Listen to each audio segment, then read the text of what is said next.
नमस्कार, मी नाना आहिरे. आवाज in news Marathi चॅनलमध्ये आपलं सर्वांचं स्वागत करतो.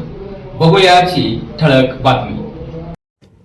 आम्ही दोघं भाऊ मोर्चा घेऊन निघालेत शिवाजी पार्क ते सिद्धिविनायक मंदिर. आता दोन भाऊ सिद्धिविनायक मंदिराला न्याय मागणार आहेत लाठीचार्जच्या संदर्भात. किती दुर्दैव आहे. स्वतःचा पक्ष धोक्यात आल्यावर, आमदार पळून गेल्यावर पक्ष वाचवण्यासाठी वकील लावून कोर्टामध्ये न्याय मागता. तो डॉक्टर बाबासाहेब आंबेडकरांच्या संविधानाला त्यावेळी तुम्ही मानता आणि विद्यार्थ्यांना न्याय मागायला मंदिरावर जाता.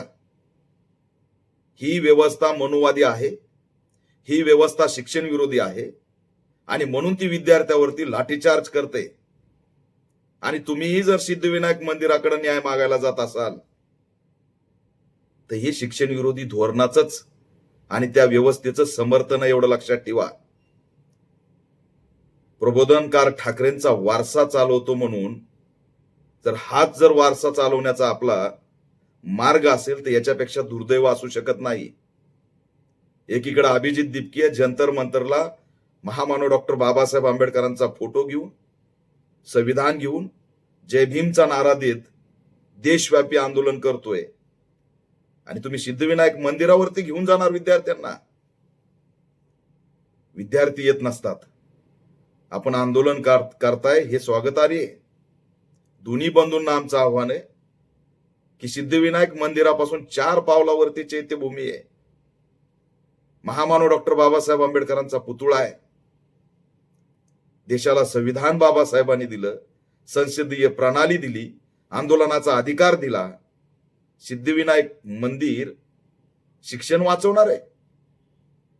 ही बुरसटलेली मानसिकता आणि बौद्धिक दिवाळखोरीचं खरंच दुर्दैव वाटतं की हेच प्रबोधनकार ठाकरेंचे वारसदार.